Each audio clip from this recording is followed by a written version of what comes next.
Alright you guys, so I'm going to talk about broadheads today. I did some testing with a couple, and of the two that I was testing today, this one was my favorite. This is the FJ4 by Helix. This is a 2-blade single bevel broadhead with bleeders. This is a 100 grain broadhead. We'll put that on the scale today and see what that actually is, because sometimes you're off by a little bit. I'm not really sure why. It seems like a pretty easy thing to do, but we'll put the pack on the scale and see. But arrow flight was phenomenal. It grouped really well with my field point out to 30 yards. Penetration was really good. It had some great penetration into my target, and I even shot one of these into a big piece of wood, and the penetration was phenomenal. I like single bevel just because it adds more of a corkscrew effect when penetrating through objects, so it just keeps spinning on impact. My concern is blood trails, and that's why I'm tinkering around and trying to find a new broadhead, because broadhead that I used last year, even though I had 2 pass-throughs, I had no blood trails, and unfortunately I lost my elk that I shot. So we're going to keep tinkering and trying some new things. Alright, so here we are, a little bit more up close. See if we can get that to focus. There we go. So here we are, more up close angle of the Helix FJ4. You can see that it's a single bevel with only that grind on one side. That's just going to help with spin when it's going through the animal.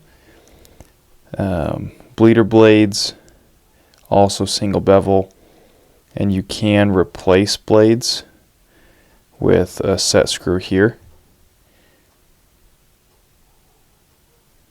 So far, really happy with these broadheads. Let's grab the scale.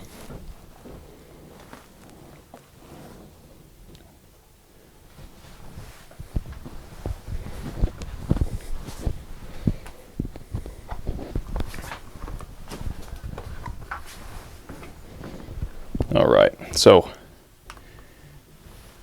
these come in a pack of 3. So we're going to test, see what's better there, I think. Alright, so we're going to test the weight out of this 3-pack. That is pretty heavy compared to what it's supposed to be. So that's 105.4, 105.6, and 106.4. And if I were to guess why, the FJ4 is a new model where they just added in these bleeder blades, and so if I were a betting man, I would guess that without the bleeder blades we're at 100, and then when you add those in, that's where you're getting the extra weight. Not the most reliable as far as like what the weight is claiming, but the flight was great. I had no difference in droppage. Let's do a spin test here.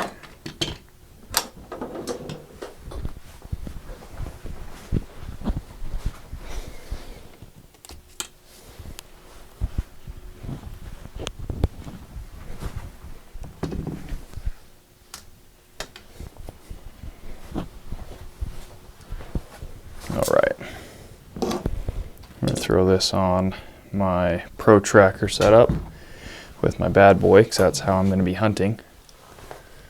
So let's get my spinner set up here. And as far as my spinner, I don't have anything fancy. It's just the little cheap arrow spinner that you can buy. We're going to spin all 3 of these. Let's grab my tool here so I don't worry about cutting myself.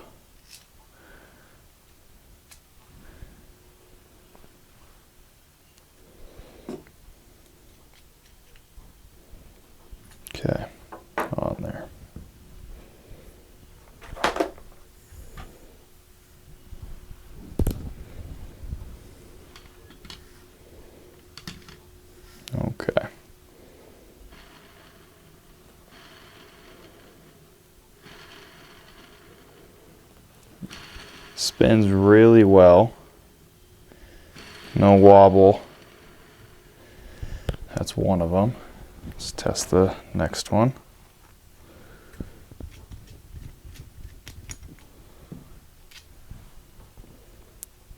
Okay.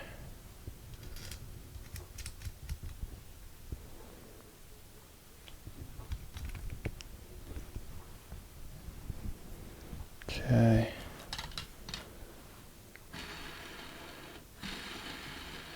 Maybe the slightest bit of wobble at that tip, but not enough to be concerned.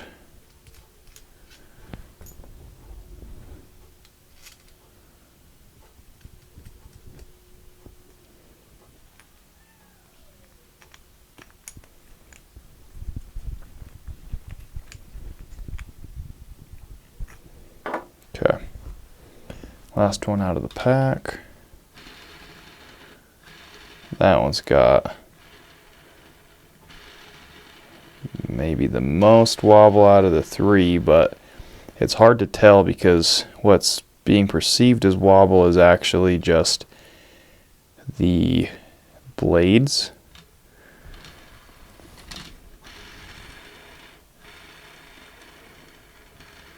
But pretty good spin. Alright you guys, that's the Helix FJ4 single bevel broadhead. Again, just from how it flew today with my field points, right now this is my #1 contender for what I'm going to be using. Fortunately it's springtime, so I have plenty of time to figure it out.